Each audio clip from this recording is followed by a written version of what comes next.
دیکھیں, مجھے عمران خان نے خود کہا کہ یوکرین کے پریزیڈنٹ نے ان کو فون کیا کہ جی ہمیں اسلحہ چاہیے.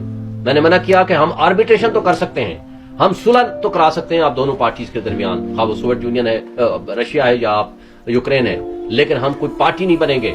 آج عمران خان اگر سستا تیل لینے وہاں جاتا ہے, عمران خان جب ملک کی ہونے والی مداخلت کے خلاف بات کرتا ہے تو وہ ان کی نظر میں, جب ایبسولوٹلی ناٹ کی بات کرتا ہے, جب آپریشنز یہاں نہ ہونے کی بات کرتا ہے, جب ڈرون اٹیکس کے خلاف سب سے زیادہ وہ مظاہرے کرتا ہے اور ان کے زمانے میں ایک ڈرون اٹیک نہیں ہوتا, تو وہ تو ان کی نظر میں کھٹکے گا نا. پالیسیاں تو ہماری امریکہ میں بنتی ہیں اور ہمارے آرمی چیف آج کل امریکہ میں, کیا سمجھتے ہیں کہ ادھر سے کچھ ایسا آئے گا کہ آپ کو بھی تھوڑی آسانی پیدا ہو؟ بات یہ ہے کہ ہمارے فیصلے اگر امریکہ کرے گا تو بدقسمتی ہوگی. وہ تو کبھی نہیں چاہے گا کہ ہم آزاد ہوں, وہ کبھی نہیں چاہے گا ہم اپنے پاؤں پہ کھڑے ہوں, وہ کبھی نہیں چاہے گا کہ ہم معاشی طور پر انڈیپینڈنٹ ہوں. اور یہی وجہ ہے کہ آپ کی معاشی جو برتری ہو رہی تھی, ان کی خواہشیں ہیں کہ آپ کے ملک کو ہم اتنے برے حالات میں لے جائیں, خدا نہ خواستہ آپ کو وہ مسلط کر کے آپ کو کمزور وہ دیکھنا چاہتے ہیں. امریکہ کبھی نہیں چاہے گا کہ آپ ایک انڈیپینڈنٹ اسٹیٹ کے طور پر خود مختاری کے ساتھ آپ اپنا کام کریں.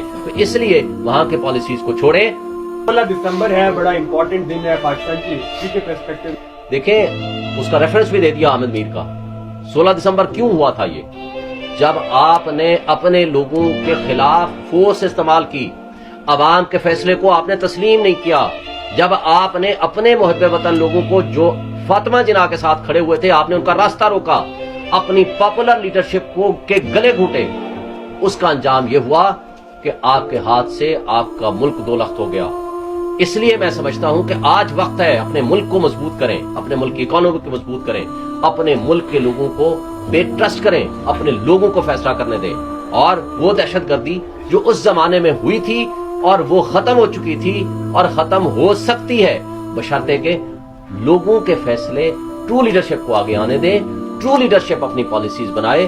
ہم ان 16 دسمبر کے دونوں واقعات سے, خواہ وہ APS کا واقعہ ہے, خواہ وہ ہمارے فال آف ڈھاکہ ہے, ان دونوں سے سبق سیکھ کے ہم نے آگے جانا ہے.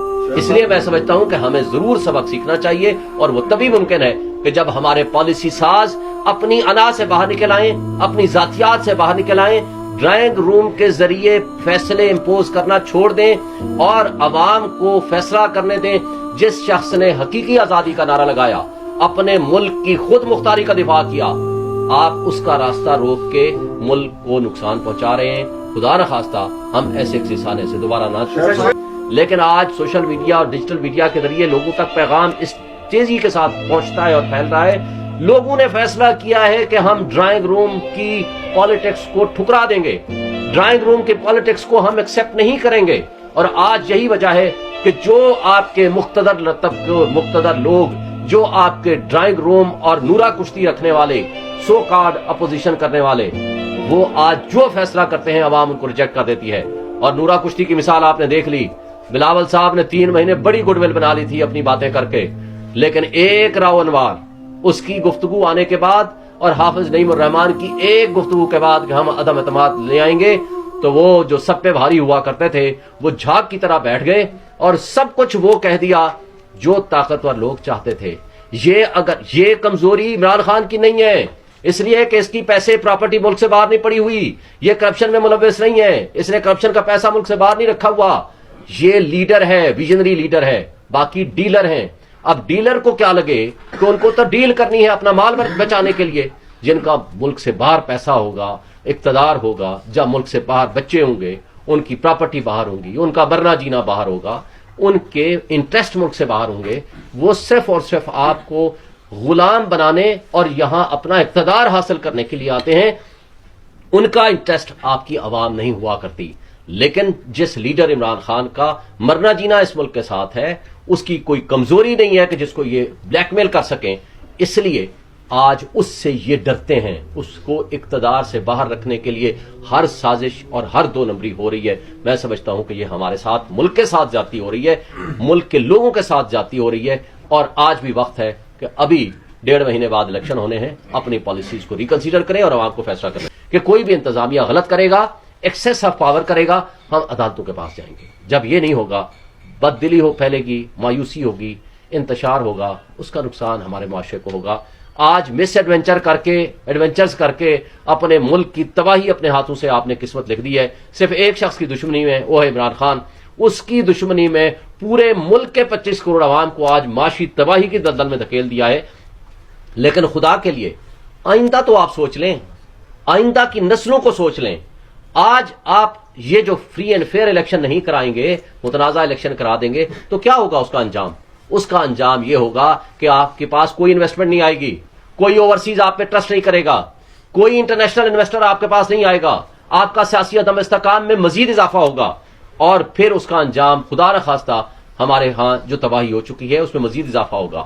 اس کا نقصان ہمارے ملک کو ہوگا، ہماری سیاسی اکائیوں کو ہوگا. چونکہ عمران خان اور پی ٹی آئی فیڈریشن کی علامت ہے.